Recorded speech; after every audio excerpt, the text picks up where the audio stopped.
Three prototype cars that could have changed the future of fuel economy, killed by the very company that built them.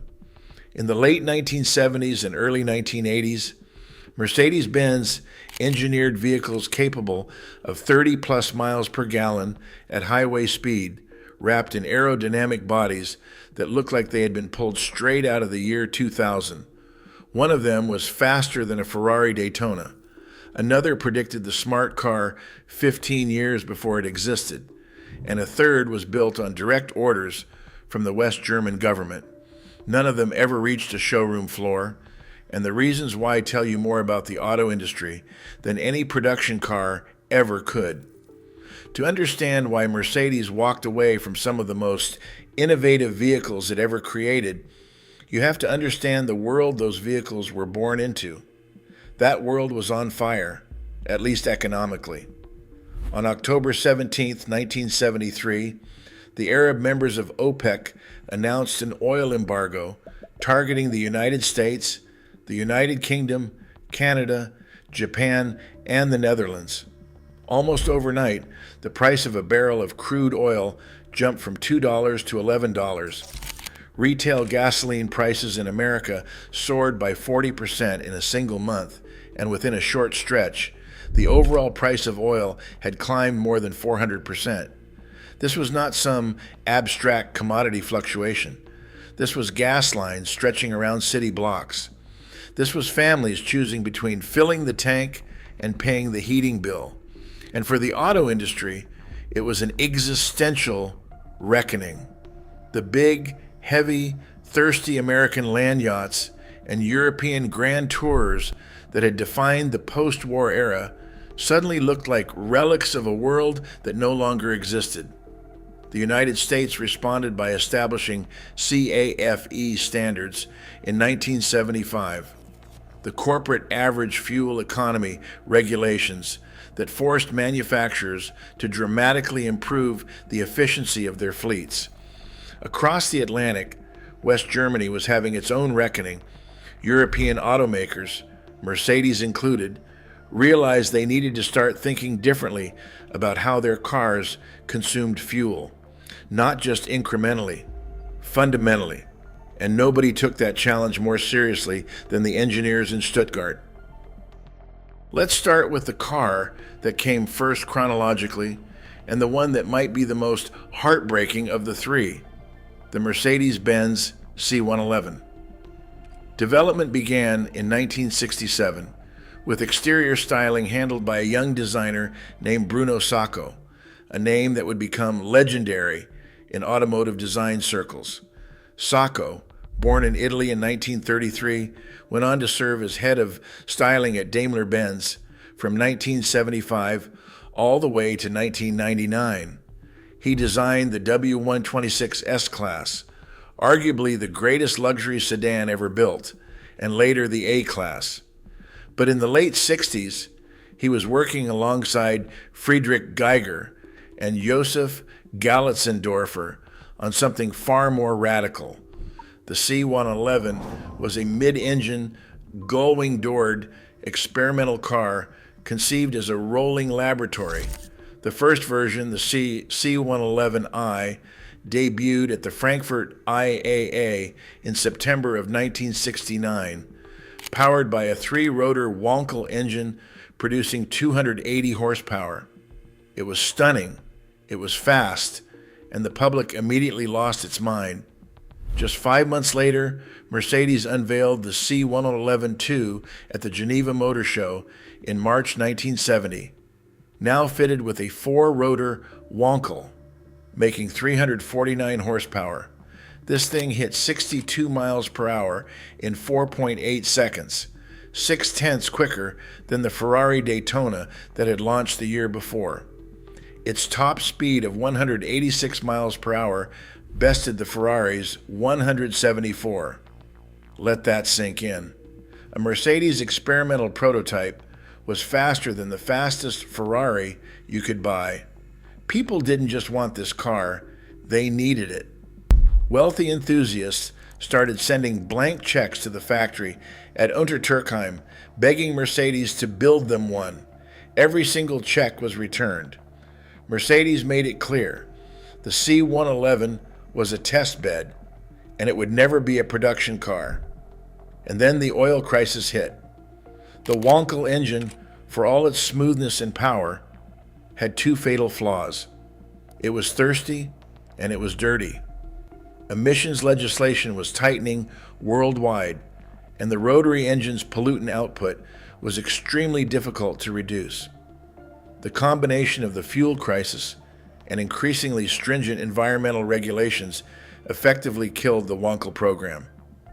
But Mercedes wasn't done with the C111, not even close.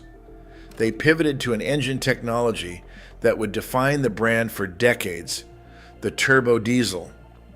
In June of 1976, the C111 IID rolled onto the test circuit at Nardo in southern Italy, carrying a turbocharged and intercooled 3.0-liter version of the OM 617 5-cylinder diesel.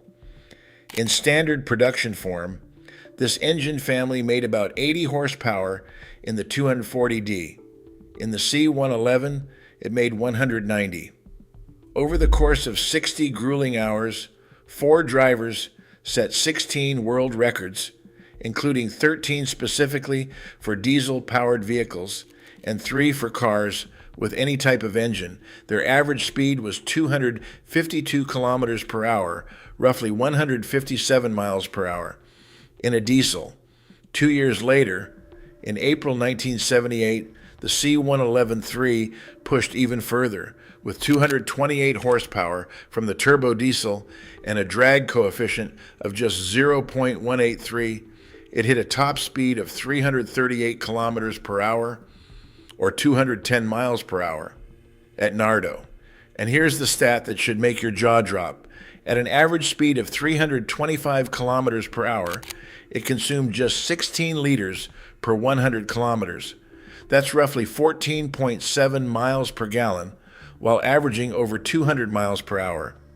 The aerodynamic efficiency of that car was otherworldly. Then came the final evolution. The C111-4 in 1979 abandoned the diesel entirely, strapping in a heavily modified M1117 twin turbocharged V8 making 500 horsepower. It set a new record with an average speed of 403.78 kilometers per hour, over 250 miles per hour, in 1979.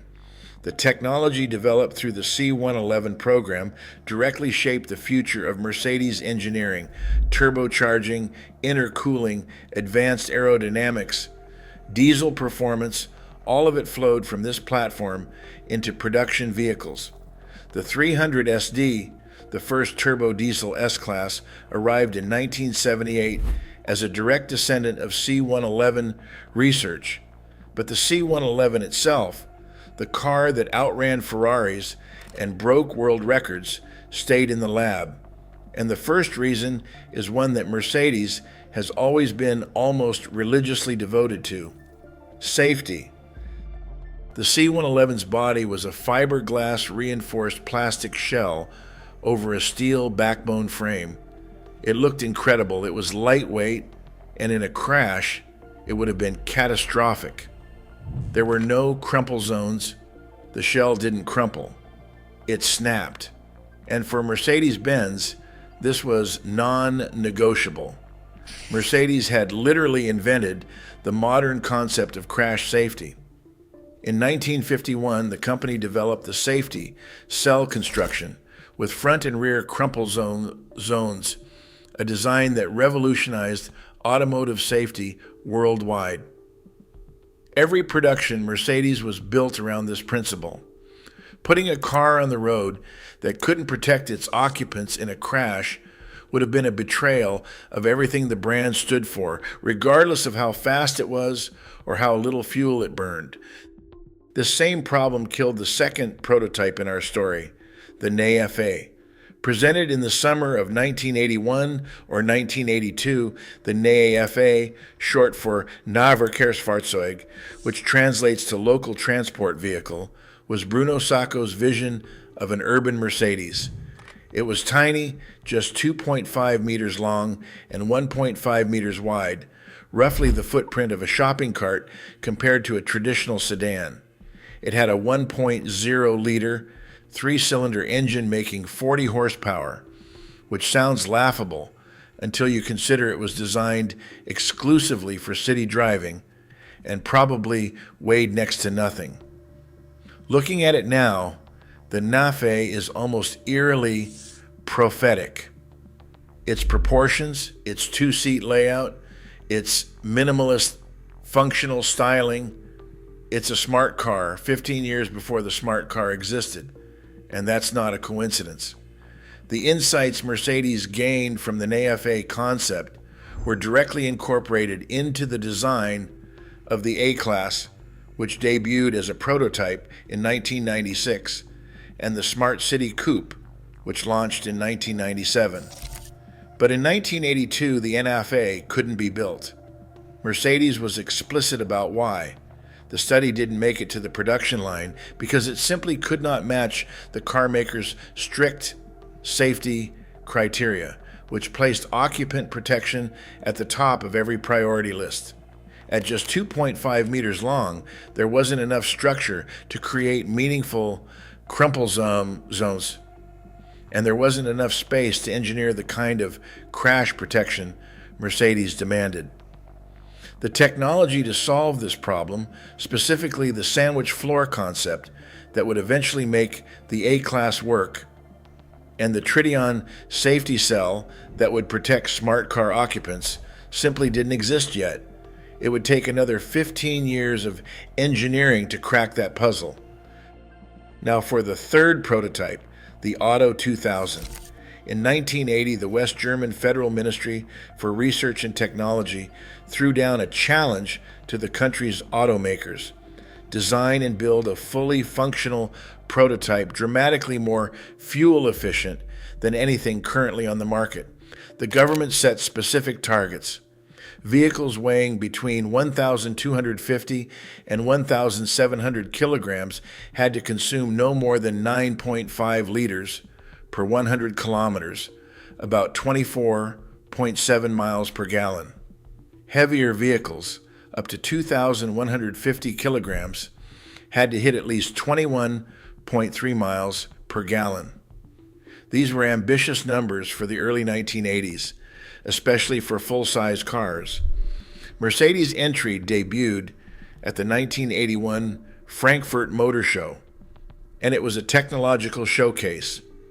The Auto 2000 carried a drag coefficient of 0.28, remarkably slippery for its time, and was tested with three completely different powertrains: a 3.8-liter V8 gasoline engine with an automatic cylinder deactivation system that could shut down 4 of its 8 cylinders when full power wasn't needed, a 3.3-liter twin turbodiesel, and a gas turbine engine.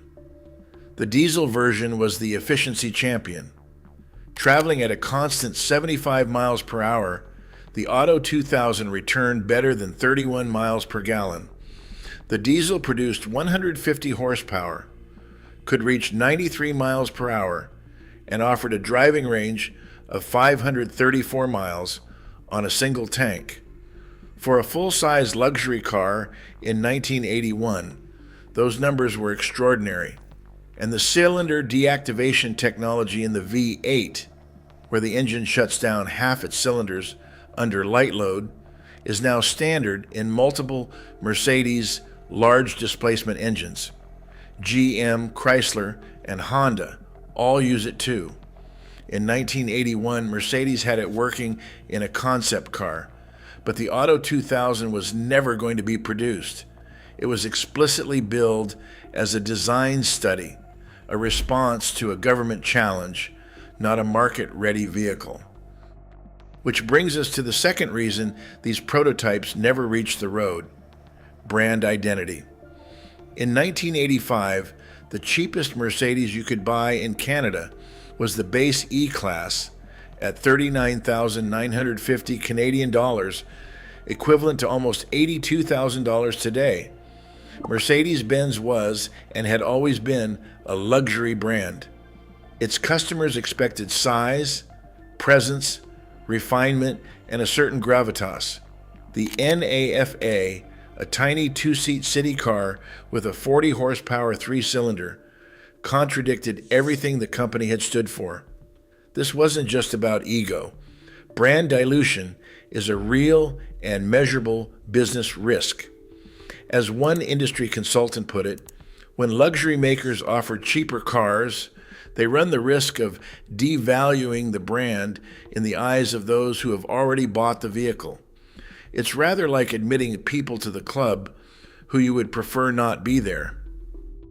Mercedes understood this intuitively. The W126 S-Class, which launched in 1979, shows exactly how the company chose to handle the efficiency question within its brand framework. Engineers had been stung by the excess of the W116, particularly the monumentally thirsty 450 SEL 6.9, which launched right into the jaws of the first fuel crisis. For the W126, they developed a machine at least one generation more advanced than anything else on the market, a car that was lighter, more aerodynamic, and more efficient than its predecessor, while remaining unmistakably a full-size luxury Mercedes. That was the path forward. Make big cars better, not make small cars cheaper. There wasn't a written rule book for this approach. As those close to Bruno Sacco described his philosophy, there weren't any written styling or design laws. It was a corporate culture, one that closely followed the founder's motto, nothing but the best. That became his main guideline. But even if Mercedes had solved the safety problems and the brand identity questions, a third force would have killed these prototypes anyway. The market disappeared. The oil crises of 1973 and 1979 had created the demand for radical efficiency.